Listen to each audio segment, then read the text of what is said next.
El nuestro es un estado de dictadura democrática popular, dirigido por la clase obrera y basado en la Alianza Obrero-Campesina. ¿Cuáles son las funciones de esta dictadura? Su primera función es reprimir dentro del país a las clases y elementos reaccionarios, a los explotadores que oponen resistencia a la revolución socialista y a los que sabotean nuestra construcción socialista, es decir, resolver las contradicciones entre nosotros y el enemigo interno.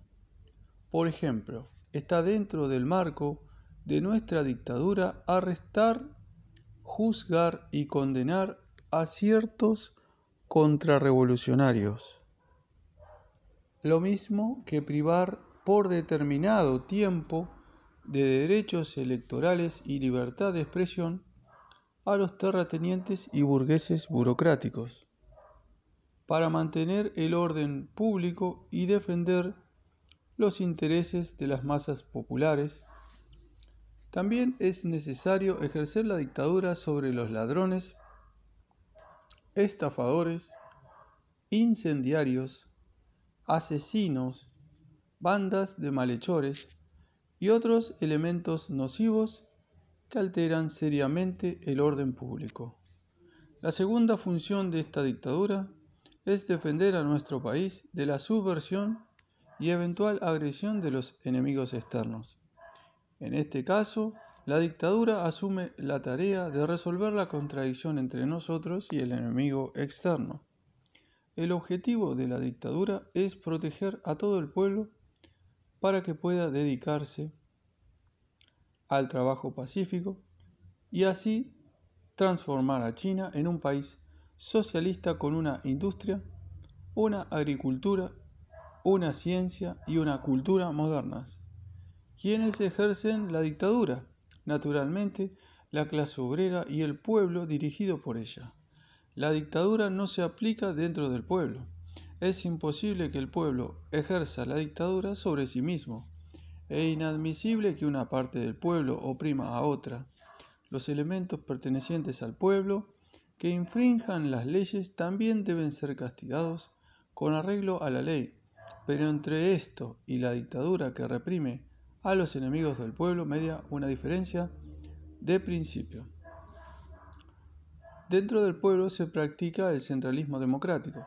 Nuestra Constitución estipula que los ciudadanos de la República Popular China gozan de libertad de palabra, de prensa, de reunión, de asociación, de desfile, de manifestación, de culto, etc. Establece además que los organismos del Estado practiquen el centralismo democrático y se fundamenten en las masas populares y que su personal sirva al pueblo. Nuestra democracia socialista es la democracia más amplia, una democracia que no puede existir en ningún estado burgués. Nuestra dictadura es una dictadura democrática popular dirigida por la clase obrera y basada en la Alianza Obrero-Campesina. Esto significa que dentro del pueblo se practica la democracia, mientras que la clase obrera, en unión con todos los que gozan de derechos ciudadanos, los campesinos en primer lugar, ejerce la dictadura sobre las clases y elementos reaccionarios y sobre aquellos que se oponen a las transformaciones socialistas y la construcción socialista.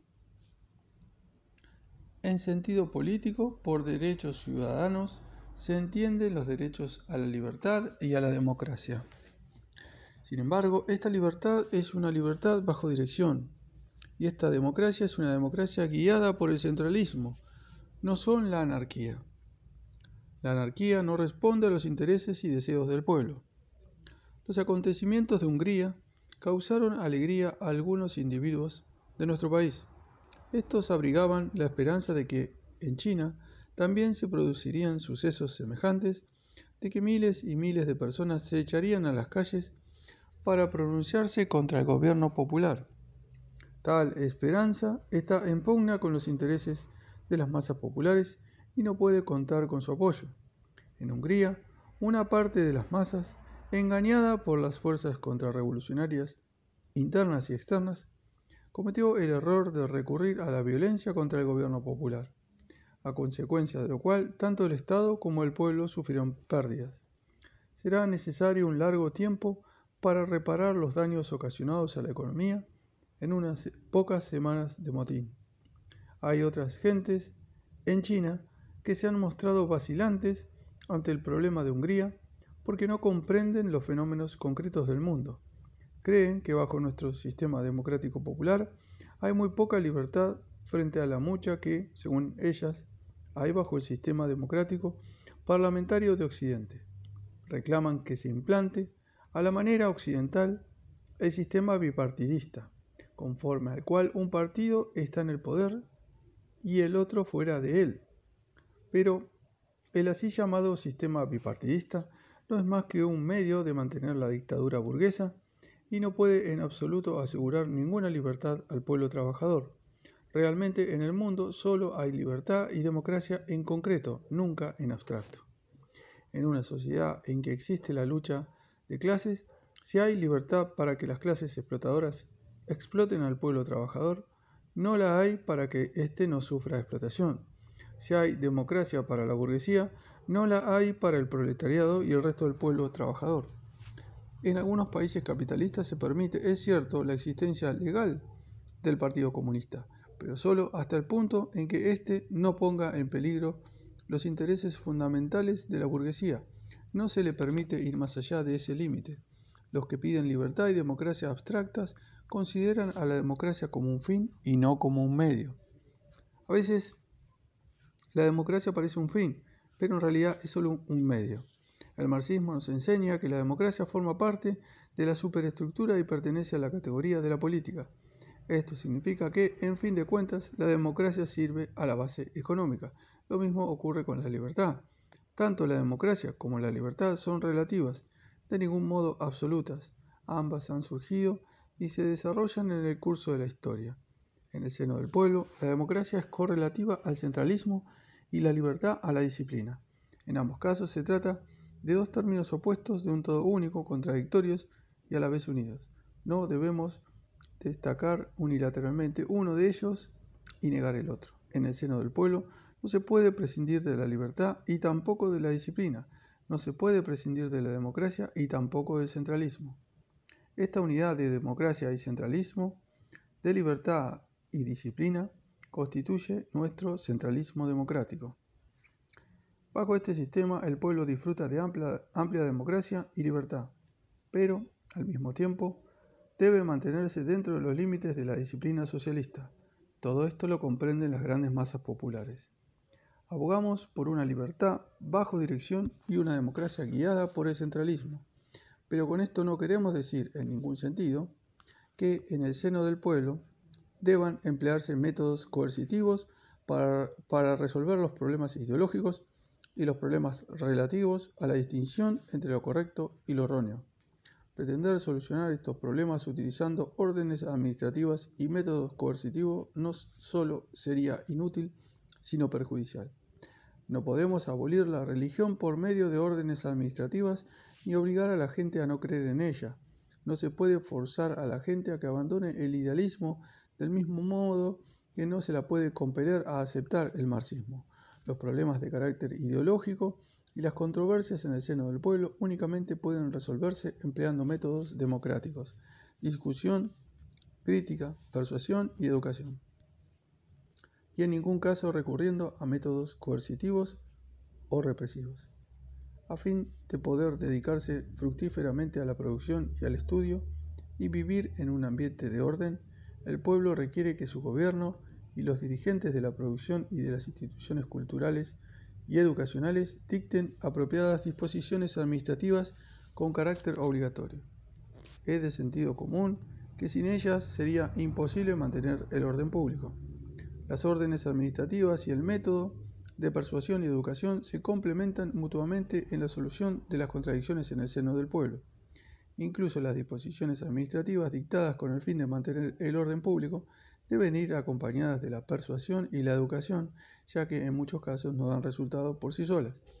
En 1942 sintetizamos este método democrático de resolver las contradicciones en el seno del pueblo en la fórmula unidad crítica unidad, que expresada en forma detallada significa partir del deseo de unidad, resolver las contradicciones a través de la crítica o la lucha y alcanzar una nueva unidad sobre una base nueva.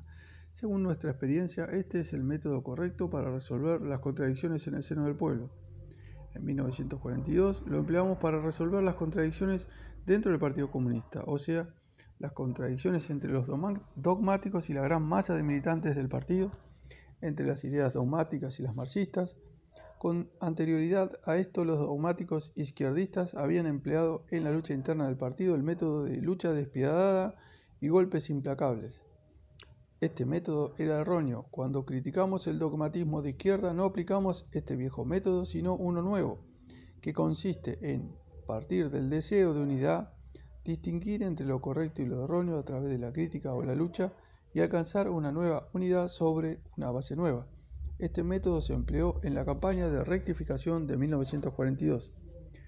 Unos años después, en 1945, cuando el Partido Comunista de China celebró su 7º Congreso Nacional, se logró, en efecto, la unidad de todo el partido, y como resultado de ello se obtuvo la gran victoria de la Revolución Popular.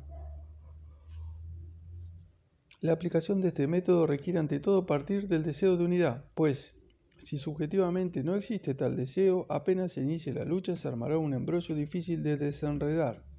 ¿Acaso no equivaldría esto a aquello de lucha despiadada y golpes implacables?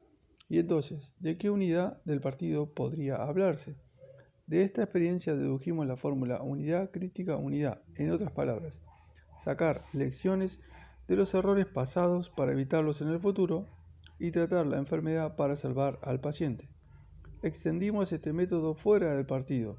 Lo aplicamos con gran éxito en todas las bases de apoyo antijaponesas al tratar las relaciones entre la dirección y las masas, entre el ejército y el pueblo, entre oficiales y soldados, entre las diversas unidades del ejército y entre los distintos grupos de cuadros.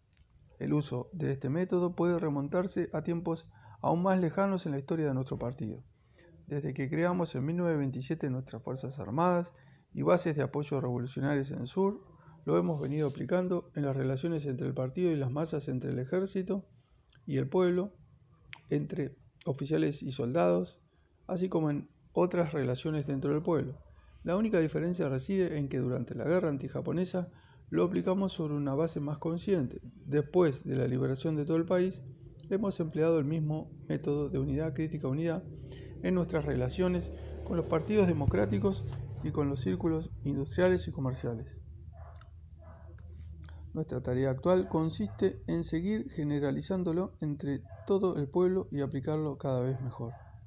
Planteamos que todas las fábricas, cooperativas y establecimientos comerciales, centros docentes, entidades oficiales y organizaciones populares, en una palabra, los 600 millones de integrantes de nuestro pueblo lo usen para resolver sus contradicciones internas.